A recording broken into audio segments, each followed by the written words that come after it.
உங்களுடைய இந்த பொன்னான நேரத்துக்காக நன்றி. நம்ம இன்றைக்கி பார்க்க போகிறது ஒரு டிஃப்ரெண்ட்டான புளிக்குழம்பு ரெசிபி. மஷ்ரூம் புளிக்குழம்பு தான் பார்க்க போகிறோம். வாங்க எப்படி செய்கிறதுன்னு பார்க்கலாம்.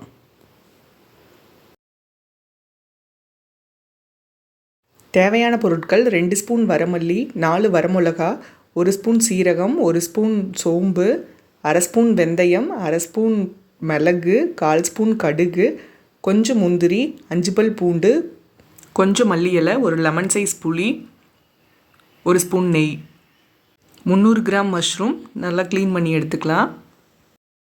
அடுத்து ஒரு பேனை சூடு பண்ணிக்கலாம். பேன் சூடானதும் நம்ம எடுத்து வச்சுருக்கிற இந்த மிளகா, வரமல்லி இது எல்லாத்தையும் ட்ரை இன்க்ரீடியன்ட்ஸ் எல்லாத்தையும் ஒன்றா சேர்த்து நல்லா ரோஸ்ட் பண்ணி எடுத்துடலாம்.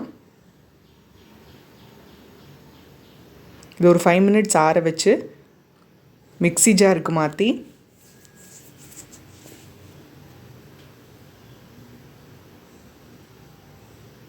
இது கூட முந்திரியை உள்ளே சேர்த்து,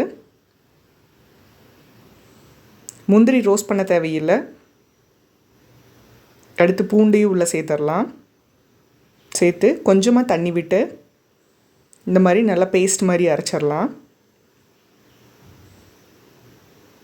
அடுத்து இன்னொரு பேன் சூடானதும் 3லேருந்து 4 ஸ்பூன் வரைக்கும் எண்ணெய் விட்டு நம்ம க்ளீன் பண்ண மஷ்ரூமை உள்ளே சேர்த்து நல்லா எண்ணெயிலேயே வதக்கி எடுத்துடலாம்.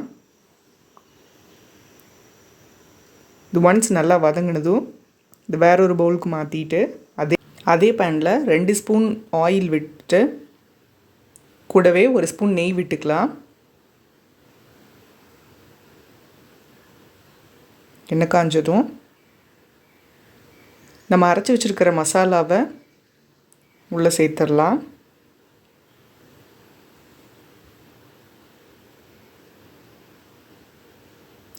இதை ஒன்ஸ் நல்லா வதக்கிட்டு தேவையான அளவு தண்ணி விட்டுக்கலாம்.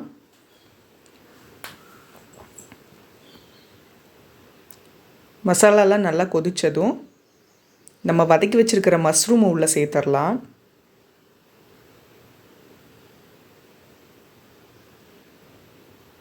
சேர்த்துட்டு நம்ம லெமன் சைஸ் புளியில் 1/4 மணி நேரம் ஊற வச்சு கரைச்சி எடுத்து புளி கரைசலை உள்ளே சேர்த்துடலாம்.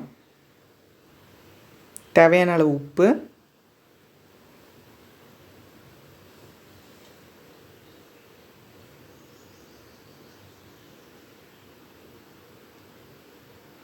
ஒரு மூடி வச்சு வேக வைக்கலாம்.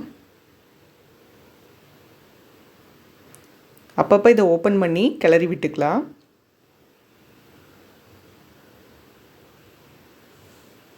இது பார்த்திங்கன்னா ஒரு டிஃப்ரெண்ட்டான டேஸ்ட்டில் இருக்கும். பார்த்திங்கன்னா நல்லா கொதிச்சிருச்சு. ஸோ ஸ்டவ் ஆஃப் பண்ணிவிட்டு மல்லி இலையை மேலே தூவிக்கலாம்.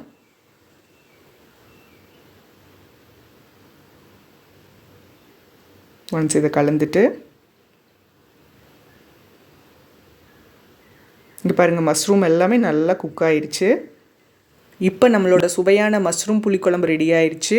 நீங்களும் வீட்டில் ட்ரை பண்ணி பாருங்கள். அது சுவைகளும் சங்கமிக்கட்டும் அனைவரது இல்லங்களிலும்.